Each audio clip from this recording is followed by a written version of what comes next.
Okay, you may begin now. Okay, so good morning, everyone. We are the Injections, and we are going to report about a comparative analysis of the global financial crisis of 2008 and the COVID pandemic. So first off, I'm going to discuss about a brief overview of the 2008 global financial crisis. So from December 2007 to June 2009, the United States suffered an extended economic downturn that came to be known as the Great Recession. So the primary cause of the Great Recession was the subprime mortgage crisis. A subprime mortgage is a type of loan guaranteed to Excuse me, individuals. mom. Excuse me.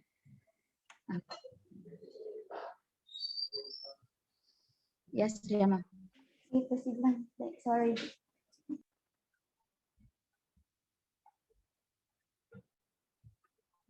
Um, Continue ako. Continue lang, please. Okay. So this was created because the investors were desperate to buy more of the mortgage-backed securities which will help them gain more money. So how does the recession begin? So in 2007, the housing bubble burst. So as the demand went down, the prices of homes dropped rapidly. So people stopped investing in real estate since there was no longer as profitable. So many people were no longer able to pay off their mortgages or sell their houses, and the banks foreclosed their homes. So since the foreclosed houses were not worth less money, financial institutions lost their money too, along with the homeowners. So as a result, the housing market failed, the banks collapsed, and the economy decreases rapidly. And there the Great Recession began. So the Great Recession created a big impact to the world, especially to the United States. So the economic downturn was devastating. Many people and businesses suffered huge financial losses and therefore spent money less, which results to damaging the economy. During the Great Recession, more than 8 million Americans lost their jobs. Nearly 4 million homes were foreclosed each year, and 2.5 million businesses closed. Also, the AIG, a finance and insurance company, ran out of money on September 2008, and Lehman Brothers, one of America's oldest and largest banks, was forced into bankruptcy. In response to this, the government did some things to resolve this problem, one of which is when the Federal Reserve stepped in and offered to make emergency loans to banks. Another was the Dodd-Frank law, wherein it took steps to increase transparency and prevent banks from taking on so much risk. So to elaborate more about the topic, here's Ms. Caballero for the statistics. So let's proceed to the relevant economic data, and we'll be focusing only on the Philippines. So we have here the table consisting financial data on before, during, and after the crisis. The financial data comprise the market, GDP, labor, money, prices, government, and consumer. First is the currency. The value of US dollar decreases during the crisis. This may be because of the monetary policy, inflation, demand for currency, economic growth, and export process. There is a slowdown in the Philippine economy considerably in the 2008. The chart showed that the GDP growth rate in 2008 fell to 3.6 to 3.8% compared to 7.1% in 2007, but increased after the crisis. You can see in this graph the sectors affecting the GDP, the agriculture, the industry, and the services. We also have a chart showing the foreign direct investment inflow to the Philippines that has had a mixed performance. It committed in 2001 and 2003, but climbed steadily after 2004, peaking in 2007 only to fall again in 2008. Next to be the unemployment rate. There is a decrease of rate during and after the crisis. Due to lack of employment opportunities in the Philippines, many Filipinos work abroad. As of 2008, these were the estimated Filipinos were working abroad. So remittances from overseas workers have also risen rapidly in 2007. Next would be the money, the deposit and lending interest rate. After 2005, there was a decline of rates during and after the crisis. In the inflation rate, there was also a decrease of rate in 2007, but increased in 2008 and decreased again in 2009. So this would probably happen due to a reduction in purchasing power because the cost of living increases. Next is the Philippine government budget. As you can see, there is an increase in budget from 2006 to 2007, but decrease in the year 2008 and 2009.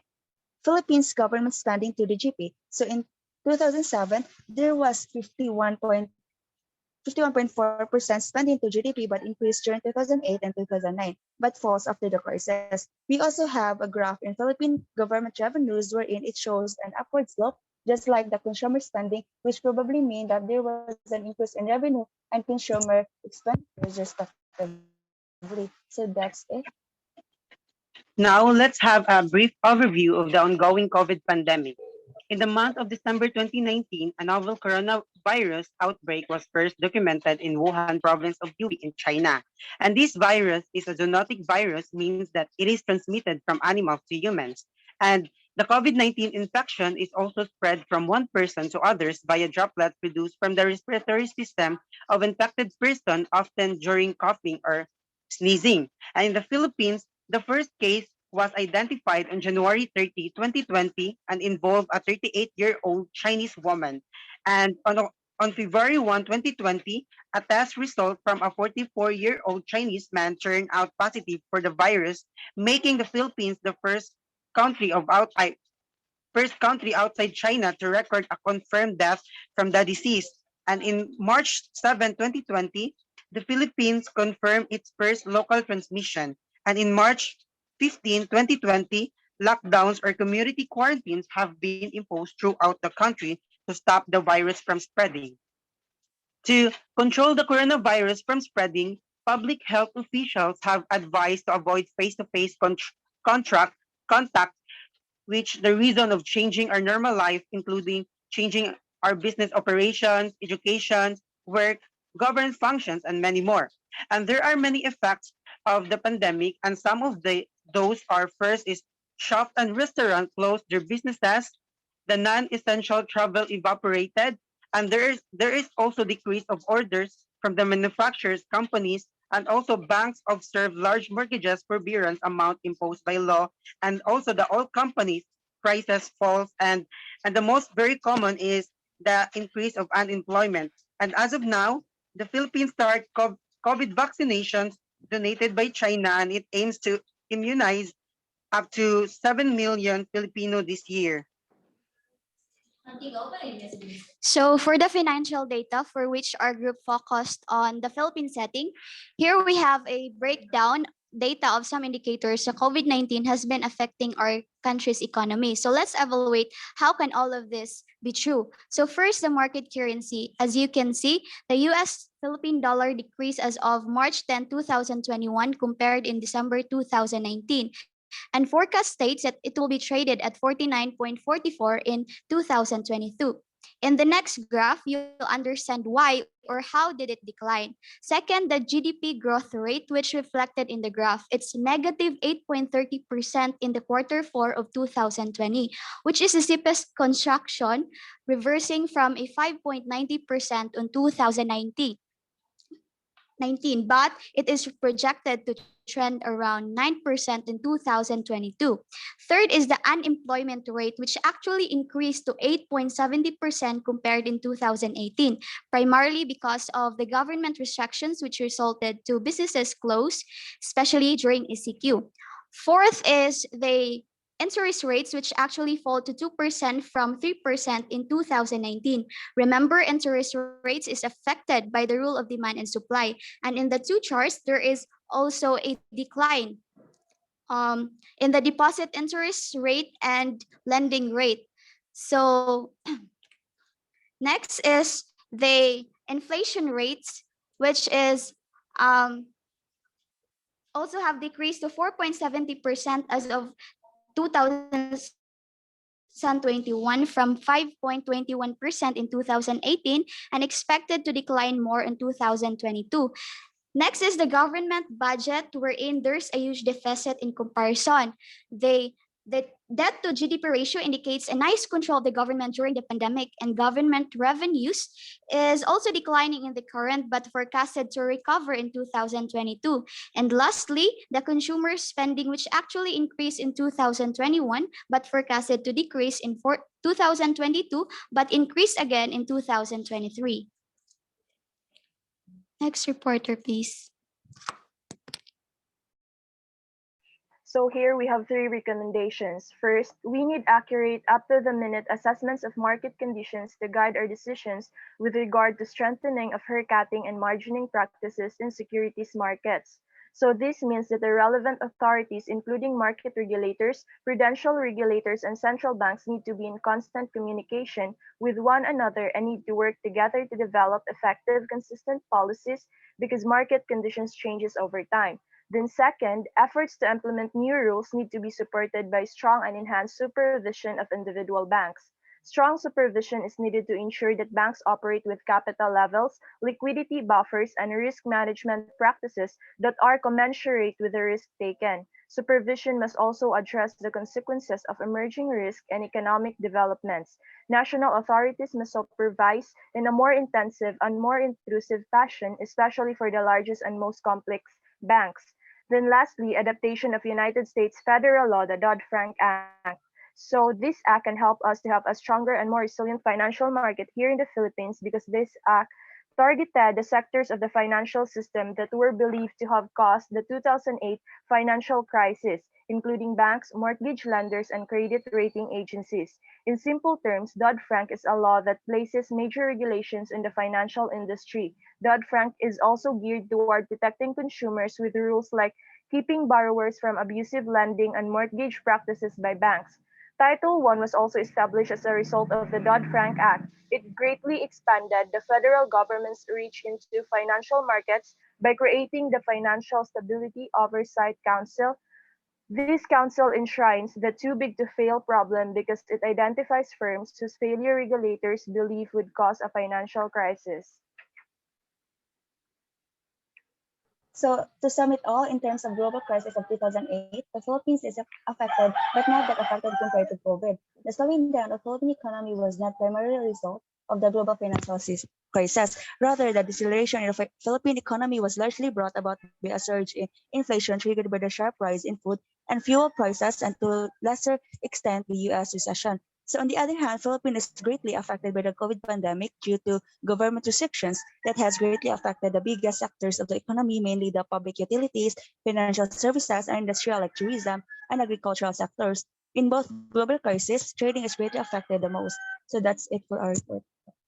Thank you.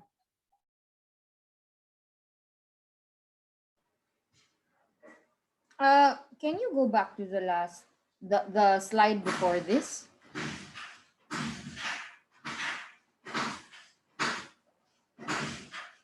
Slide 28. What's in slide 28? Okay.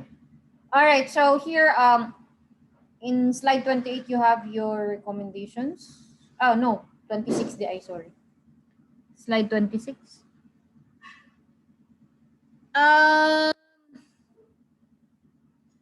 You said here that in the first bullet, no, it says we need accurate up-to-the-minute assessments of market conditions.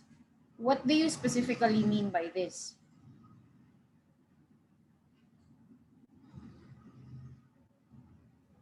This means that relevant authorities, including market regulators, prudential regulators, and central banks, need to be in constant communication.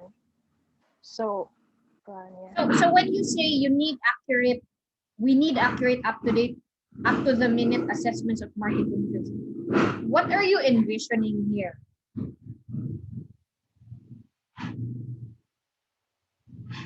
How will this be implemented or executed, these up-to-date assessments?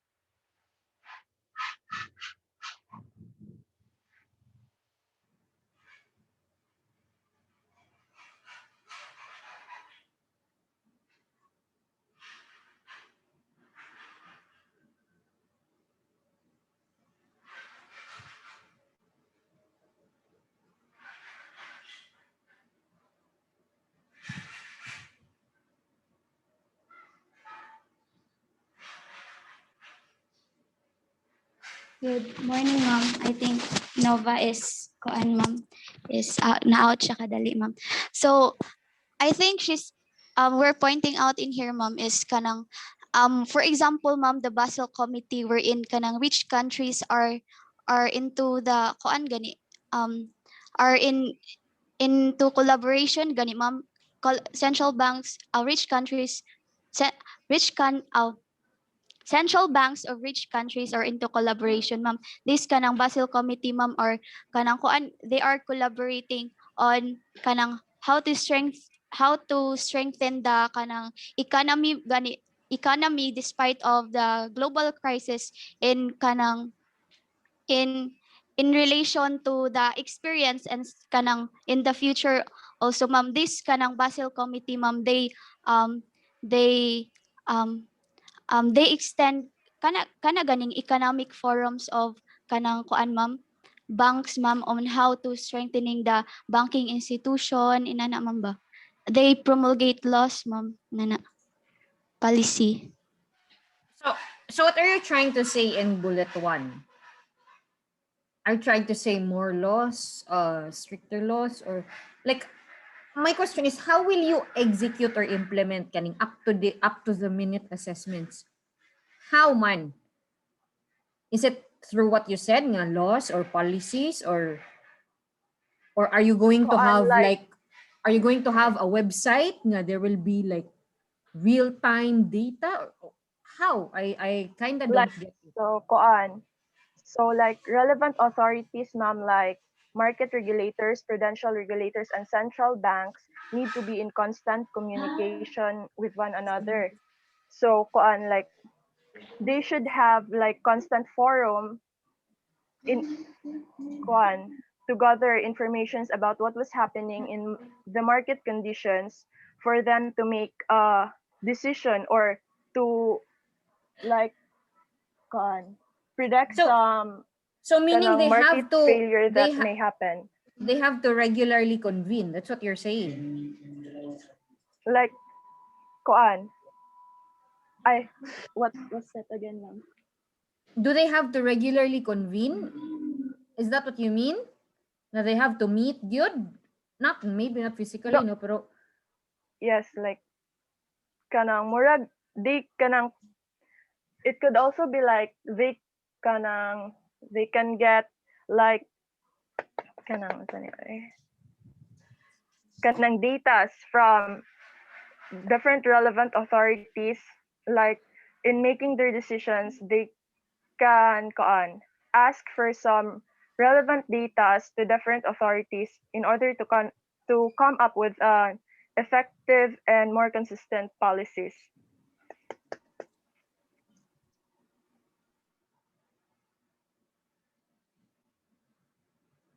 okay, it's still quite vague to me. I still don't get it, no. So I don't know. Maybe the others are getting it. I'm sure I'm not.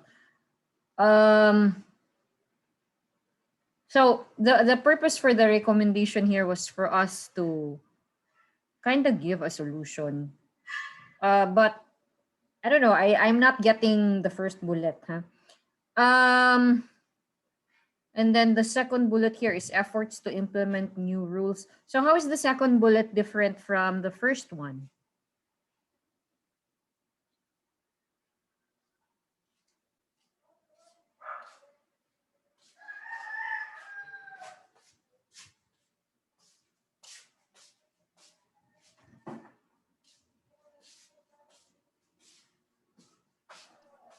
Good morning again, ma'am. It is different. Oh, in the first one, ma'am, good ma'am case. I think what Nova is pointing out, ma'am, is kanang maghat mo ang up to date dira, ma'am, is kanang meaning mo hatag gani ang different data from different countries, ma'am, different central banks from different countries, ma'am. And by that, ma'am, the economic decisions will be kuan gani, ma'am, will be um collaborated, ma'am. And then in this second, ma'am, is euros. Through that data, ma'am, kanang ma-identify nila, ma'am, or ma-determine nila, ma'am, kanang um there'll be rules, there'll be implementation of the rules, ma'am, to enhance the supervision, ma'am. And that And also, ma'am, to add on lang sa second bullet, when we talked about implement new rules need to be supported by strong and enhanced supervision of individual banks, like it could we need to magud ka ng regulate the banks, like we need to regulate the banks, meaning that kanang having a strong supervision manggod kay can help the banks kanang dili na maka kuan og mistake ma'am ba, like the strong supervision can help stop banks making similar mistakes so in the future. So that's why it's gonna we put in the recommendations like to implement new rules, ma'am, so that the happenings, the mistakes in the past would never be kuan gyapon ma'am pa, like dili na mahitabo. Okay. The data that you presented is only Philippine data. Am I right? Yes. Yes, ma'am. Okay. So you presented only Philippine data, but your recommendations are kuan for global in scope, no? Yes, ma'am, kay amo ang gi-point ani ma'am is kanang ang Philippines gani ma'am kay makipag-collaborate siya more sa global gani ma'am kay kanang makipag-collaborate siya more sa global ma'am kay kanang para sad maka-help or maka-learn sad ang Philippines ma'am ba. Then some of like this kaning Dodd-Frank law kanang act ma'am kanang this is kanang proven effective gani ma'am. So kanang if ever or kanang as early as now kanang na we are experiencing COVID ma'am kanang we can adopt this kanang this this law or this recommendation ma'am in order to kanang to bangon again. That's All right, thank you.